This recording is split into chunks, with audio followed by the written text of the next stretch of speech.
We're here in London and we're going to discuss peer coaching and the school leader. So, who are you? My name is Martin Bieber. I'm a vice principal at Skolutvecklingsresa in Malmö.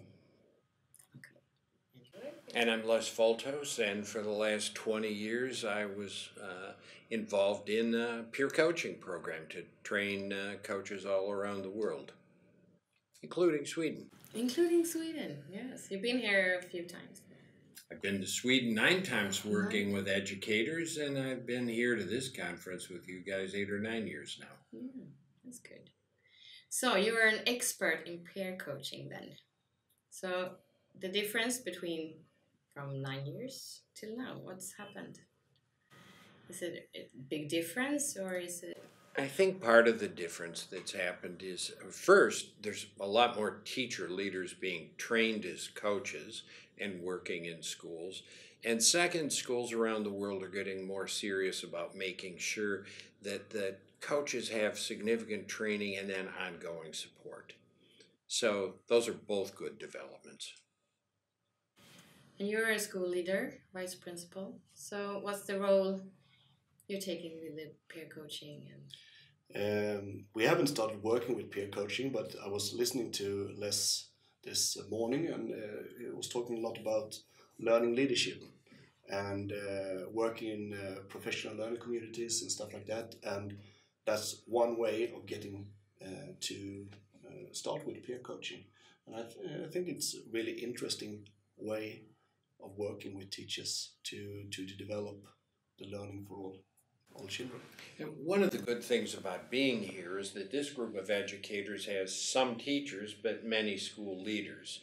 And, if you start conversations with school leaders about the kinds of things they need to do to support and sustain coaching in ways that it makes a difference systemically in their school, then the coaches are more successful because they got the support they need from school leadership. And without it, coaching doesn't work very well.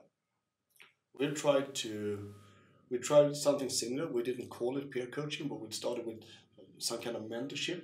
So that's why I thought it was really great to listen to Les, because I got some ideas of how we can develop it so it will be more peer coaching and less mentoring. So how will you do it? I think that one of the most important things will be that we give the coaches time. More time to be able to listen in what's the new teacher wants to learn, how do they want to develop their teaching, and I guess that's something that we as a school leaders are able to do to give a structure and to build a culture where this is possible.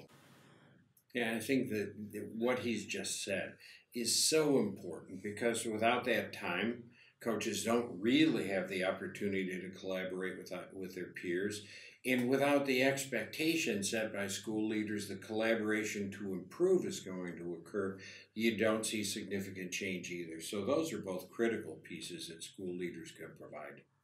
So what is the best way to organize this peer coaching? Is it just 2 and 2, or can you be a group, or how do you organize it?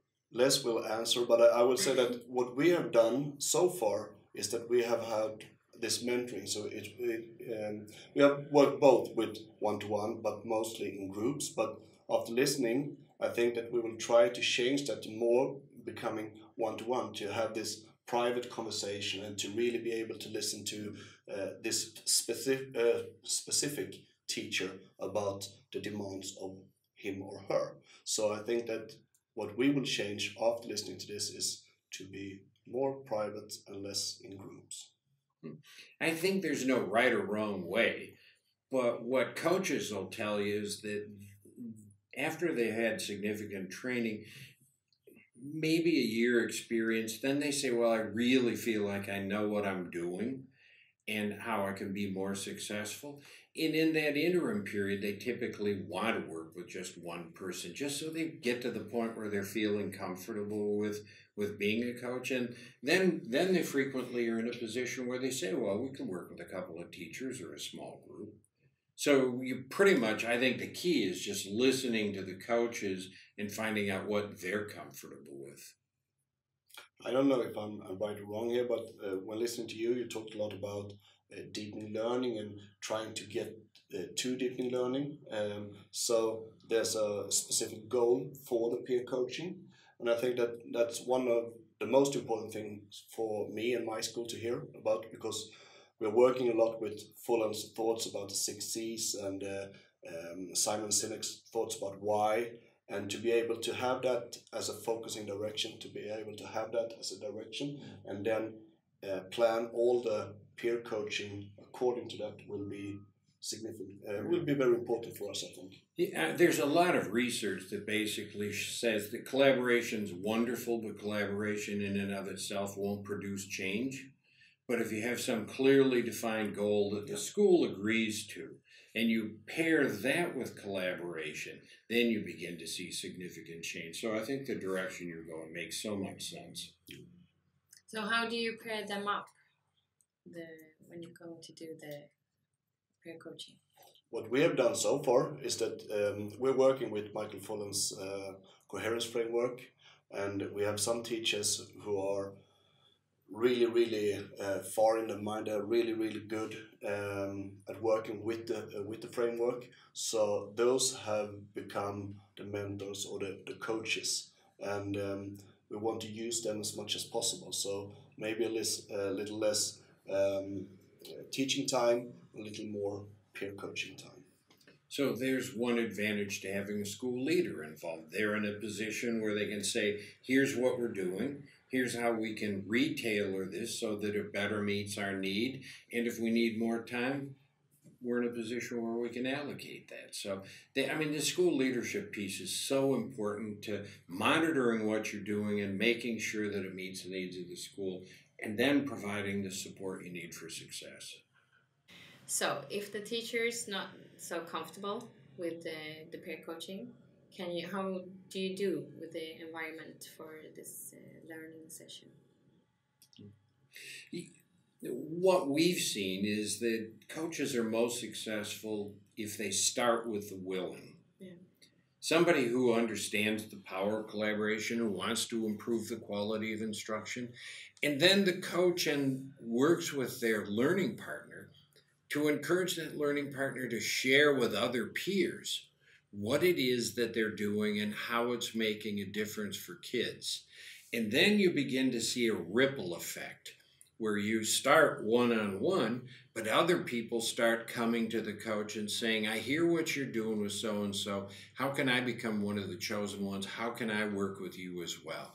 So you really have to be patient, start with the willing, and then work on making sure somebody's doing a great job of communicating so that other people hear about what you're doing. I think that, correct me if I'm wrong, but trying to work with the supply and demand. If I, as a school teacher, tells the coaches that this is what I want you to teach, this is what I want you to coach the other teachers, then it's just supplying.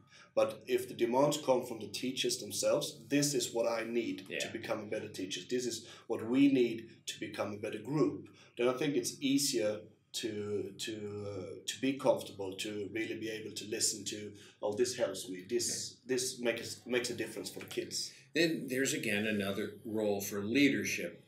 If there's a common expectation in schools that the nature of teaching and learning needs to change to better meet the needs of kids, then you're beginning to build that demand automatically. And leaders can play a role like that, whereas teachers working independently really can't create that kind of expectation. So again, leadership's critical. And hopefully some of the teachers can see themselves, if the results go down, that they can see this is an urgency of change. I really need to do something for the kids in my class. And if you come to that point that you can analyze and say, this is up to me, I need something else, then it's easier to start with the coaching, to try to find someone that can help you. So what's the way for success then? So how will you do it? How we will do it? Yeah. We'll try to get Les to come to us and speak with everybody, I guess. I think what you heard from him earlier is that there's lots of different avenues to success. Yeah. There's some that have been tried by other people and you can learn from. But the critical piece is, and he said this, is that, Martin said, we constantly are monitoring what we're doing and thinking about how we have to change it to better meet our needs. There's the path to success. Borrow other people's ideas, use them when they work, monitor what you're doing, change to meet your need. Good. I absolutely agree. Yeah. Good. So, thank you for coming. Nice to have you here. Yeah, thanks for this opportunity. Thank you.